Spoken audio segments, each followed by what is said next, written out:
A fantastic day, Facebook. So good to see you this evening. Tonight I have more of a niche, whatever you prefer, topic of nutrition and exercise to discuss.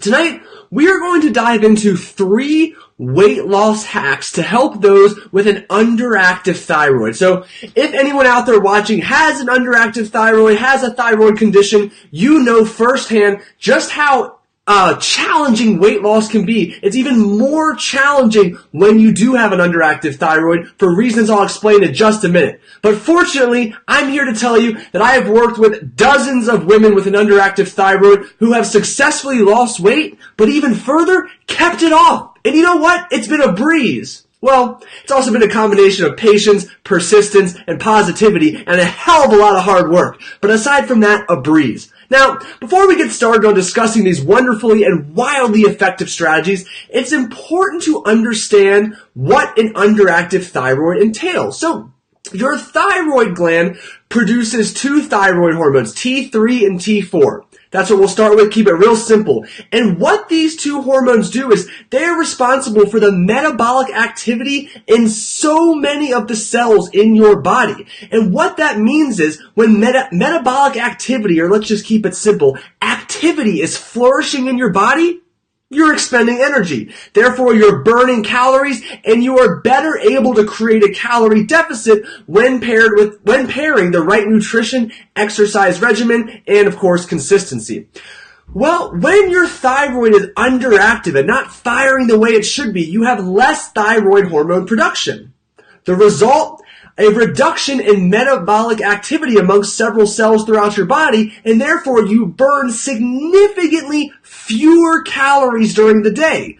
The result? Now it's increasingly more difficult to actually create the calorie deficit that is necessary to drive fat loss. And for many women out there, this is extremely frustrating because they will be eating a very low calorie deficit, and the scale, well, it kind of just stays there. Weight loss seems to be almost impossible. And, I can go on and on at great length at focusing on other indicators of progress, but when all is said and done, weight loss can be more challenging with an underactive thyroid simply because you have to push your calorie intake extremely low and your energy expenditure extremely high just to create the necessary deficit to drive weight loss. And you and I both know firsthand when calories have to be dropped to what seems like extremely starvation-like levels, well, hunger and cravings skyrocket alongside fatigue. And that's no fun and definitely not sustainable.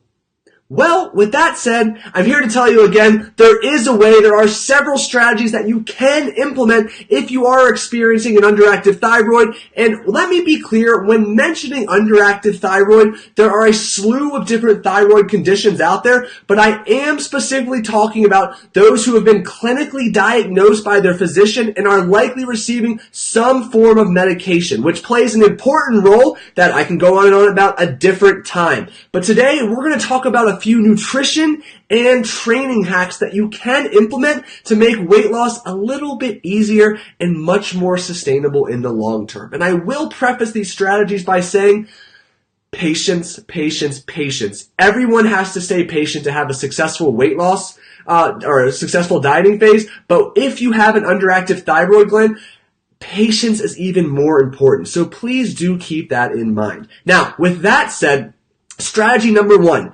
resistance training needs to be a focal point of your exercise regimen. And that's because resistance training helps to build and maintain muscle. And muscle helps us perform better, look better naked, but more importantly, as it relates to having a depressed number of calories being expended every day, muscle is energetically costly. The more muscle you can build, or the more muscle you can maintain, the higher the number of calories you're going to expend on a daily basis. And when dealing with an underactive thyroid that significantly suppresses the number of calories we burn per day, well, hey, every little bit helps, and maintaining and even building new muscle mass plays a large role in slowly increasing the number of calories that you do burn per day.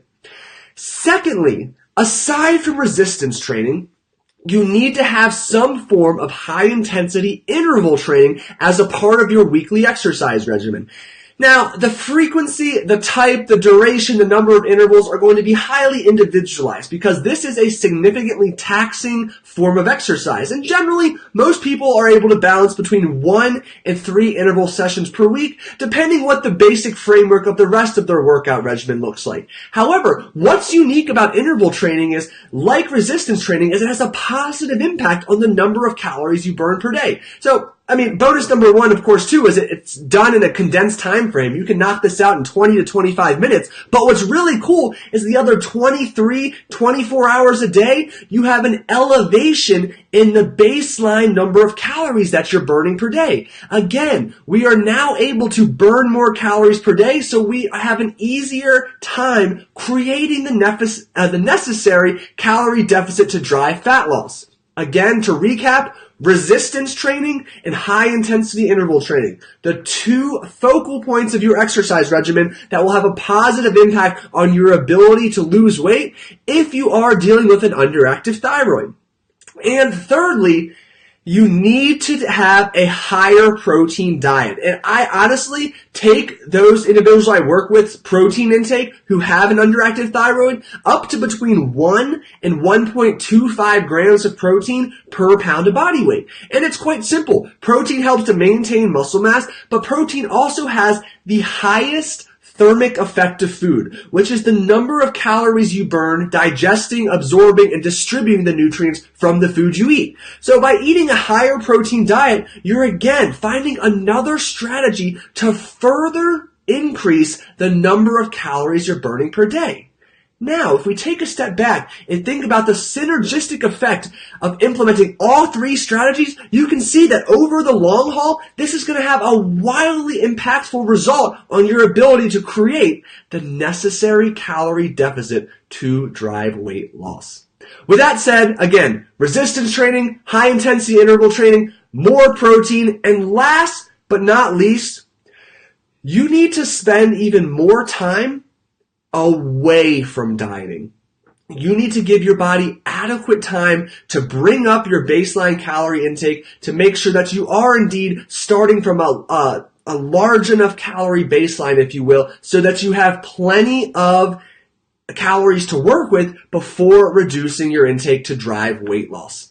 With that said, questions, comments, concerns, please let me know. Shoot me a message Instagram. I'll happily follow up with you as soon as possible. Facebook, comment below, send me a Facebook message. Next week, Tuesday, Thursday, I'll be right back, 7:30 Eastern time, discussing popular nutrition topics and questions that you ask. So if you have a question, send me a direct message or a personal message, and I'll feature it in our future Facebook Live session and Instagram Live session. Otherwise, enjoy the rest of your evening, and most importantly, which way am I going to lean? Make sure you root for those Washington Redskins tonight to whoop the Dallas Cowboys. All right, everybody. I'll see you next week.